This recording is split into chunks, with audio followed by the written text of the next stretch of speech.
Waheguru Ji Ka Khalsa, Waheguru Ji Ki Fateh. Welcome back to another episode of Voice of Youth. Today we are tackling a relevant topic for the time which this episode will be coming up. But before that, I have a quick few things I want to quickly mention, because in last week's episode, I mentioned the comic book review and how we would hopefully be doing that over the next 1 or 2 weeks. But because there have been some issues with uploading videos and accounts and everything, we've had to rearrange the schedule for Voice of Youth, and a few episodes have had to be pushed back and rearranged. And there have been a few episodes which we've missed, so dates which we've missed. So we're going to be pushing back the review of the comic to early next year, hopefully sometime in January we'll get to that. So for now, you've got more time to read through that episode, but then we have this one, read through that comic book, not read through that episode. You can go watch that episode again if you want. But for now, we're going to carry on with this episode where we're talking about the Chote Sahibzade, because around the time of this episode's release, we should be celebrating, in a sense, their martyrdom or remembering them. Today, I have a guest with me, Guru Saj. So he'll be joining us. So let's get him on the show now. Waheguru Ji Ka Khalsa, Waheguru Ji Ki Fateh. How are you doing? This is your first episode with us. Are you excited? Yes, it is. I'm very excited and a bit nervous as well. Yeah. Let's see how it goes. But yeah, Guru Kirpat will be good. Yeah, the nerves will get back to you, but this is it's a laid-back show. I've told you about that. You've seen some of these episodes. And really, today we're talking about something regarding history. So there's not much you have to try to say off the top of your head, because a lot of it is stuff that's already happened. We can talk about the Chote Sahibzade itself. And, the reason we're talking about them is because they have such a powerful message that comes with their story, with their journey. And obviously there are so many other, moments from history of Sikhism which we could draw upon, but because coming up over the next week, I believe it's next week, when we're recording this episode, but around the time of this episode's release, it will be the anniversary of their martyrdom.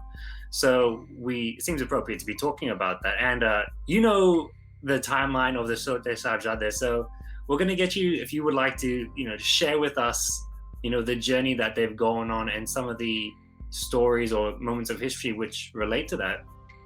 You happy to go? Yeah. I think it's very important to understand what actually happened at the time, because we have seen the movies. Everyone we can say confidently that we know how the Shahidi happened, how the martyrdom happened, but there were other aspects that we are left. When we don't know those aspects of their lives, of their journey, we can't feel their pain, what they had to go through, and what they went through that was for us, right, for the Sikhi. So to briefly go over the timeline, we gotta go back to Anandpur Sahib, when Guru Gobind Singh Sahib Ji Maharaj finally decided that it's time to vacate Anandpur Sahib. So he divided the whole camp, the whole Sangat, into two parts. So one party, the front one party, had Mata Gujri Ji, Guru Ke Mahal, Guru's wives, and Chote Sahibzade, and all the women, their manuscripts.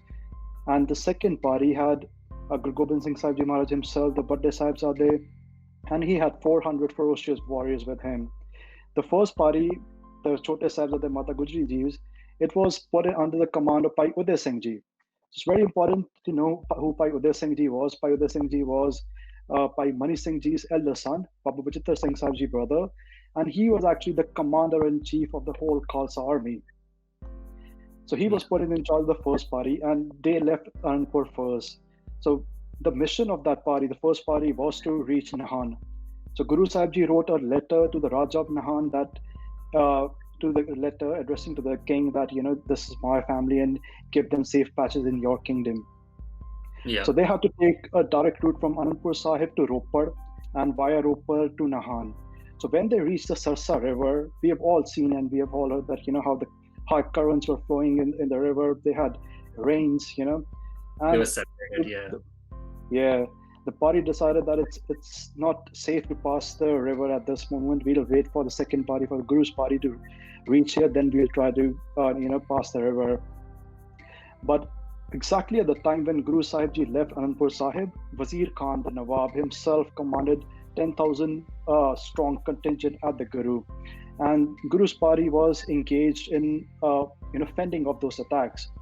So while the first party heard about that Mughals have broken their promises and they're going to attack, they said it's best to just cross the river somehow and minimize the damages, minimize the loss of lives.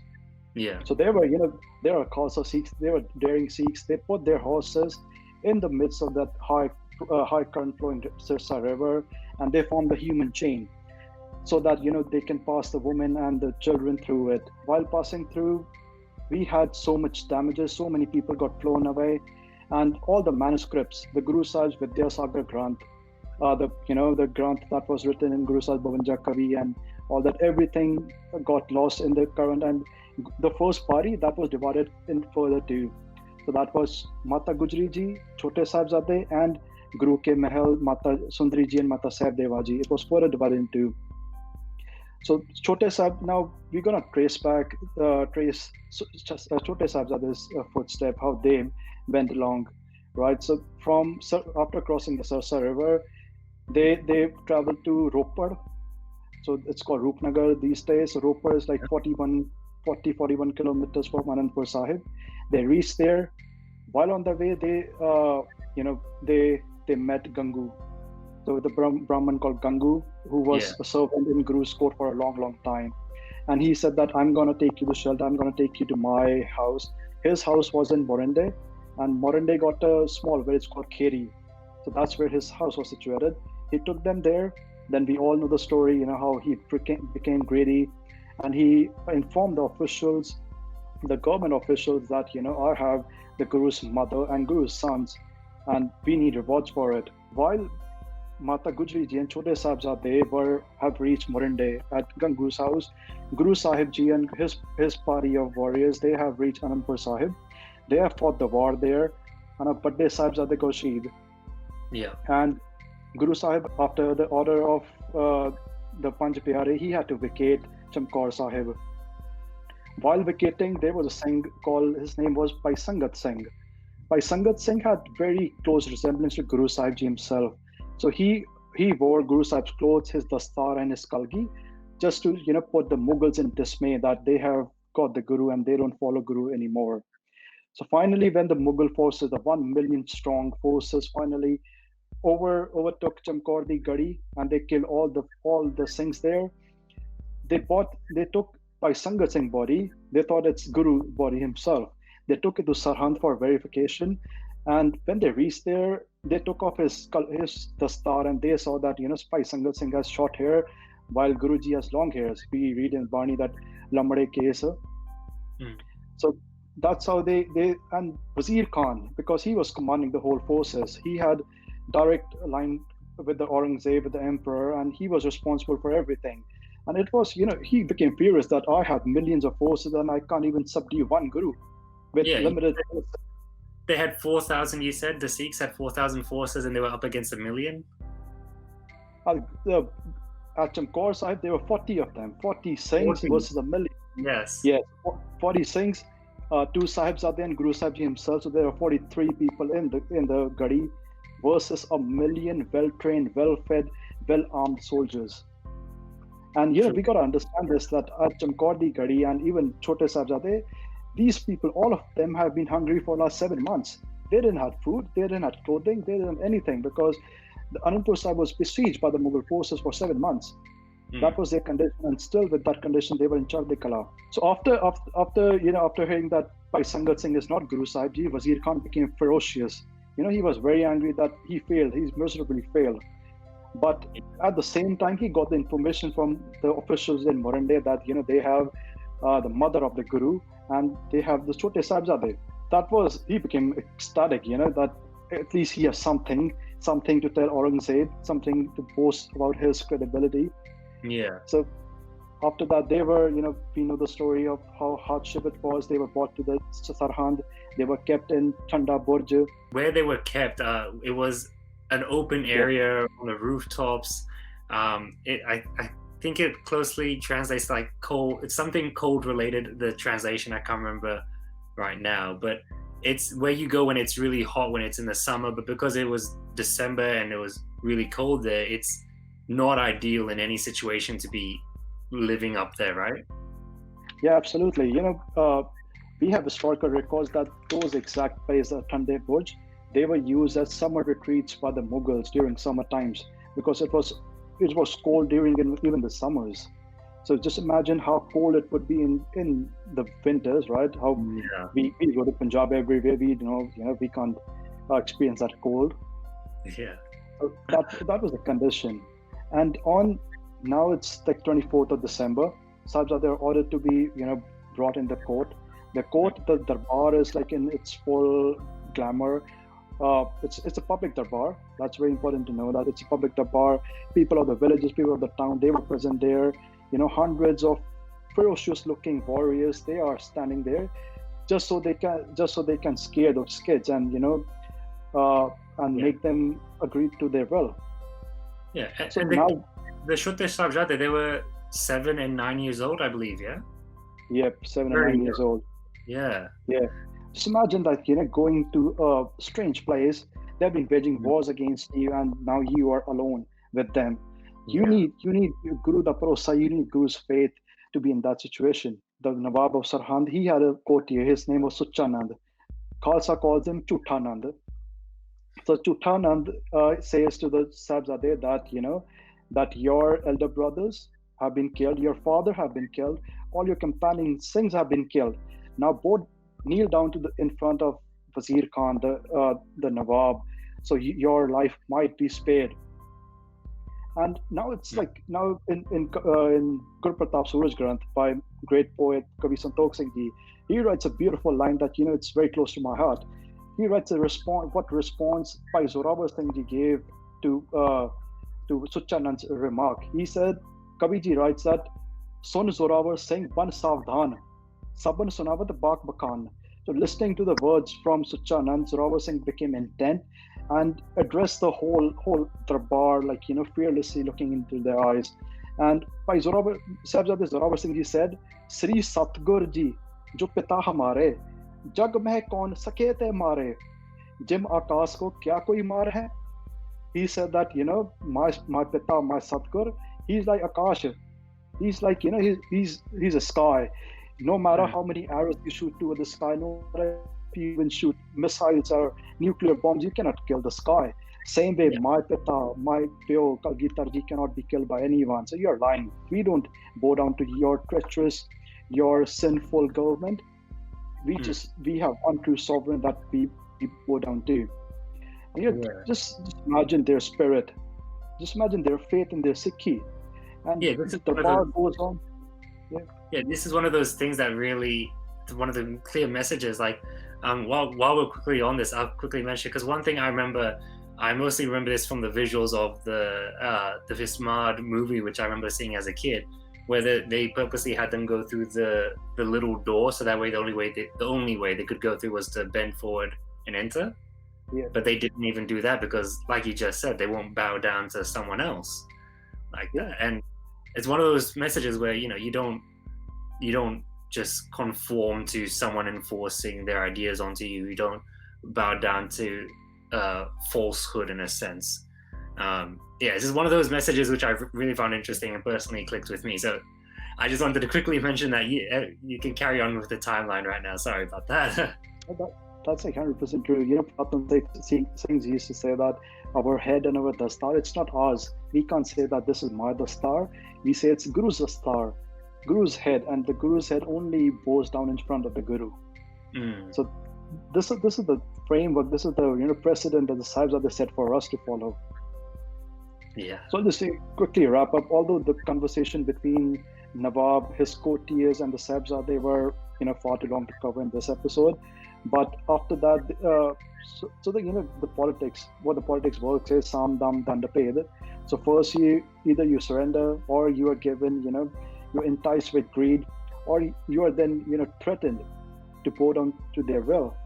So next step was to give them greed. So the Nawab said that that if we're gonna make you Raje, we're gonna give you we are gonna marry you with beautiful girls, and we'll even gonna give back your Anandpur Sahib so you can rule freely if you accept Islam, if you convert to the faith. So now by listening to this, that the Chote Sahibzade Fateh Singh Ji, he remarked that he asked the Wazir Khan that had our grandfather accepted Islam by your greeds? He asked him point blank. He said that Fateh Singh sun uttar dina taram pita mein jyo rakh leena. The way our grandfather, he kept his faith and not bow down to your will, same way we are not going to bow down to you, Wazir Khan. It's not that we have any enemy with Islam or any particular faith. We don't bow down to any force. We don't bow down to any oppression. That's what Sikhi tells us.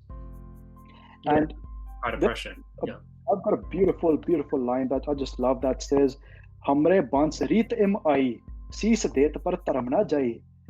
Sahibzada says, "Sadi the reet, this is the tradition of our kul." With our Patte Satgur Ji, Sri Guru Arjan Dev Sahib Ji Maharaj, he didn't bow down to Shah Jahan, to Jahangir. Then our Pitamah, Pitamah's grandfather, our Pitamah, he didn't bow down to Aurangzeb. Now, how do we bow down to you? Hamre bans reet im ai, sees det par taram na jai. Sada si sees de denge, we would sacrifice our life, but we would never leave our dharma, our Sikhi. At one time, Wazir Khan became intent that we gotta kill them. So he asked Sher Muhammad Khan Malerkotla, that was Nawab of Malerkotla, that you should kill them. You should avenge your brothers and nephews' death. His brother and his nephews were killed by Guru Gobind Singh Sahib Ji Maharaj during the Battle of Chamkaur. Okay. So he said, kill Sahibzade and avenge your brother's death. And Sher Muhammad Khan in turn replied that it is forbidden in Islam to kill women and children. I would not do this sinful act. If I have to avenge my brothers and nephews' death, I will do that with Guru Gobind Singh Ji in the battlefield. I would not, kill innocent children. In historical records, they say that Wazir Khan's wife, she had faith in Guru Kar. So she lobbied Wazir Khan that not to kill these children, not to take this sin on yourself. Some of his Muslim courtiers, they were also against in killing Sahibzade because they had no crime. Yeah. And Wazir Khan, at one point, they said that Wazir Khan was in agreement that we won't kill Sahibzade and we would let them go.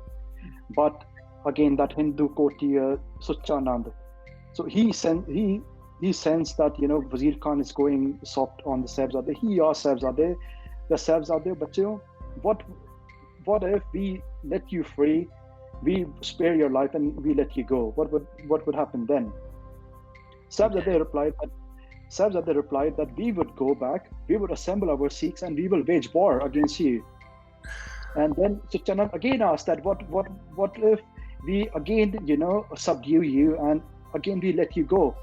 Then they said we would again go back, we would again assemble Sikhs and fight war against you. So wait, they said that they wouldn't, they would only stop once they themselves were killed, or? Yeah, they themselves were killed, or they would uproot the Mughal Empire in its entirety. So this happened. Then Wazir Khan, Suchanand, he said to the Nawab that Khan Sahib, these young ones of a poisonous snakes are equally poisonous. E nagan ke bacche chote, nakshik zehar pare at khote. And these nag de bacche nag hunde ane. So you gotta kill them. Now Wazir Khan became intent on killing them. He gave the orders that Sahibzade should be bricked alive, and that's how the martyrdom happened. That's how the Shahidi of Chote Sahibzade did. Yeah. And then we go back to the Mata Gujri Ji. So there are two different accounts of Mata Gujri Ji's death. One historical record says that Mata Ji jumped from the Thanda Buj after hearing the news that Chote Sahibzade had been shaheed. But that account is very it's hard to digest because this is the same woman who let his husband walk free, who let his husband walk to the mouths of the death. Yeah. And the same woman that let his son fought wars with the Mughals. Other historical records say that the guards that came with the information, they pushed Mataji down from the Thanda Buj, and that's how Mataji and Chote Sahibzade became shaheed. Yeah, that's a very, thank you for really giving us a record of the history there. And yeah, just on that ending real quick, it is there obviously there are, history sometimes, is a little some people have the different versions of it, but then what we say here, if you disagree with it, we're not trying to enforce this version onto you. We're focusing on the message and the history records that we do have to give this sake, bring it to light for the youth out there. Hopefully the youth did enjoy, did get something out of this. Do you have a message that you get out from this, the Chote Sahibzade? I think the biggest message that we get, although history has, like Gurbani Pangti has two arth. What's Akri arth and Pav arth. That's a literal meaning and the deeper meaning. Same way history can be translated into a literal meaning, what happened, the whole timeline, but there's also deeper meaning. What I get from the Chote Sahibzade Shahid is like, it's like a samundar. I can't take everything, but what I get directly is that always stay true to yourself, practice your Sikhi unapologetically, and have true faith in the Guru Sahib Ji. What we do these days that, we live in a society. They say that, in Rome, do what as Romans do. This is a common analogy used by many of the people. But first, we are not in Rome. Second, we are not Romans. We are the sons and daughters of Guru Gobind Singh Sahib Ji Maharaj. We are brothers and sisters of the Sahibzade, who gave their Shahidi, but they didn't conform to the structural norms of the society at the time. There are people who say that Sikhi tad under manche honi chahiye, the man gangs, the Sikhi manche honi chahiye, and appearance doesn't matter. Sahibzade could have done the same thing. They could have just, they could have just become Muslims, but inside they could have just been Sikhs, but they didn't. They stood true to their faith. They stood true to their Sikhi, and that's what we want to learn. Yeah, staying true to your Sikhi, because it's important in both aspects that you brought up, that you stay true to Sikhi like that, and it's such a powerful message to get from people of such a young age as well. Like I remember when I was a kid, I can't get over the fact that they're so young as well, and then reading the story, reading it in the books, seeing it on the big screen, and there's, like we just covered really quickly, that little short span of time, because obviously they could have gone into so much more detail about all those various aspects of the what we've gone over, but obviously we do have roughly 20 minutes that we're going to try to get this all done and dusted in. So is there anything you'd like to add before we wrap up, or are you all satisfied with this? The last thing I would say for everyone, for the youth especially, is that we gotta read our history ourselves. We gotta research into Puratan Granths. What we do these days is we watch the YouTube videos, we believe what's in WhatsApp and those things, but that's not the real thing. That's that's made of facts. We gotta look back to our Puratan Granth, Surya Prakash Granth, Panth Prakash, and those Granths, and we gotta inform ourselves. Be informed and educated and literate Sikh.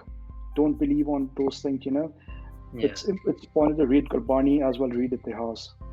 Do your deeper research. Don't trust what you just see online. Like, I'm not going to say I'm sure there are people online who are spreading the truth, spreading positive messages. So I'm not going to just say everyone, because this show is also online as well.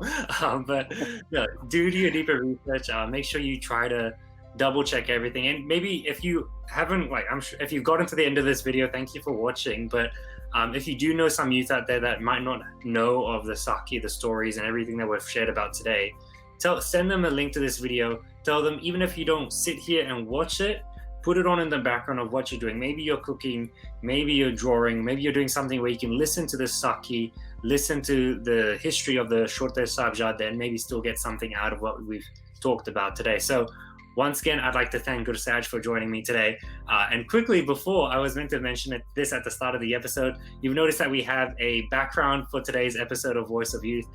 This is a background we've gotten from, I've asked Sikh photographers to send in their photos so we can use them as backgrounds for our episodes. So this one, we have the picture of, the sky, space and everything, and it's by Harminder Singh. So a big thank you for him for taking this photo and letting us use it. If you have enjoyed this episode itself, please leave a comment down below, like this video, and share it around. We hope you enjoy or got something out of this episode. And until next time, thank you very much for joining us. Waheguru ji ਕਾ ਖਾਲਸਾ ਵਾਹਿਗੁਰੂ ਜੀ ਕਾ ਖਾਲਸਾ ਵਾਹਿਗੁਰੂ ਜੀ ਕੀ ਫਤਿਹ